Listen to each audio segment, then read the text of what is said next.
กราบสบายดีพ่อแม่พี่น้อง FC เมื่อสุกูสุคนเด้อครับพี่น้องยินดีต้อนรับเข้าสู่ซองหน่อยบ้านลาวใต้พี่น้องบ่ว่าจะเป็นพี่น้องทางภายในและต่างประเทศท่านผู้ชมยินดีต้อนรับเด้อพี่น้องกะมื้อนี้หน่อยบ้านลาวใต้ก็ได้อยู่บ้านอยู่เมืองพี่น้องกะสิได้เอาอันนี้พี่น้องใบไม้ดูพี่น้องหรือว่าหญ้าสิเอาให้ควายกินพี่น้องก็มื้อนี้ก็สิได้ขึ้นกกใหม่พุ่นและทำส้มกาสิให้น้องสาวเพิ่นสิได้ทายให้พี่น้องตอนนี้กำลังเอิ้นน้องสาวมาพี่น้องสิได้ขึ้นกกไม้ดูแล้วก็สิมาตัดหญ้าบอนที่มีใบไม้ดูแล้วก็สิเอา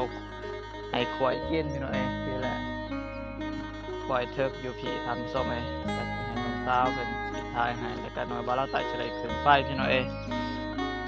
ก็ฝากเขามาเป็นกำลังใจให้ในเด้อพี่น้องฝากเขามาติดตามฝากเขามาสนับสนุนมาซัพพอร์ตให้หน่อยบ้านเราไต่เด้อพี่น้องพี่น้องตอนนี้ก็สิให้น้องสาวจับเกาะแล้วก็หน่อยบ้านเราไต่สิได้ขึ้นไปพี่น้องไปกันเลยพี่น้อง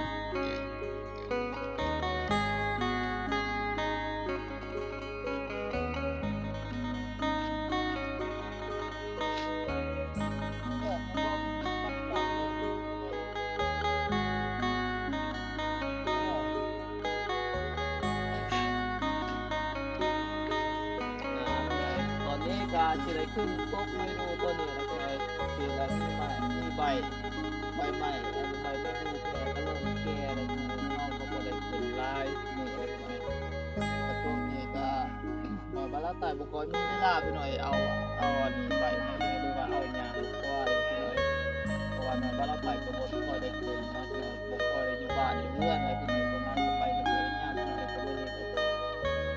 ก็สิได้พักมื้อเดียวพี่น้อยมื้ออื่นก็สิได้ไปสู่งานต่อพี่น้อยก็เลยถือโอกาสตัวนี้ก็สิได้มาขึ้นมาตัดหญ้าให้ดูพี่น้อยสิเอาให้ควายกินตามชมขอให้พี่น้องมาติดตามรับชมไปด้วยกันพี่น้อยว่าเราใส่สิขึ้นได้บ่พี่น้อยอันนี้ก็มีโดยกันได้ก่อนเอาขึ้นเล่าข่าวผู้ว่าสิได้รอพี่น้อย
May ba tiệt bự.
ก็ถือจริง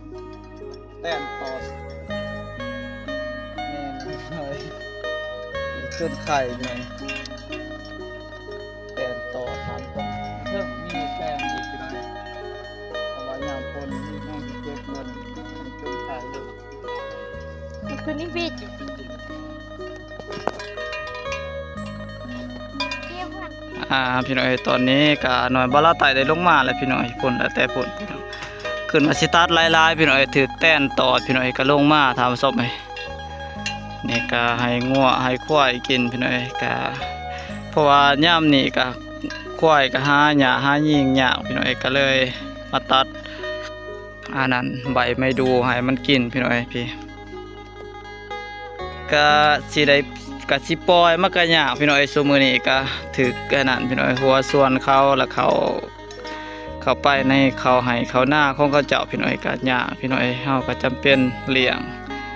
งเองก็ให้มันกินตามภาษามันนั่นแหละพี่น้อยหากินเองมันก็บ่ค่อยตุยพี่ดีงามพี่น้อยก็เบิ่งสภาพควายตอนนี้พี่น้อยก็จ้อยส้มโฮมเหี่ยวทานผสม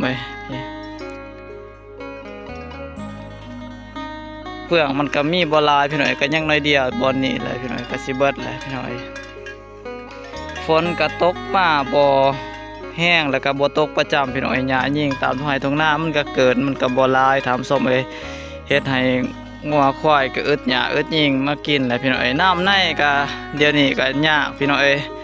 หาน้ำในก็ให้งัวให้ควายมากินมาดื่มนี่มันก็ยากเลยพี่น้อยมันบกแห้งเบิดพี่น้อยสภาพบ้านเฮาปีนี้ก็แห้งแล้งนักหน่วงพี่น้อยพี่น้อยสำหรับคลิปนี้ก็สิได้สิ้นสุดลงเพียงเท่านี้เด้อพี่น้อยคลิปหน้าพบพอกันใหม่ขออวยใส่พรเด้อพี่น้อยเดินทางไปขึ้นเหนือลงใต้พี่น้อยขอให้มีความปลอดภัยลำรวยๆเมื่อสุขูสุขคนพี่น้อยคลิปหน้าพบพอกันใหม่พี่น้อยสำหรับคลิปนี้สบายดีพี่น้อง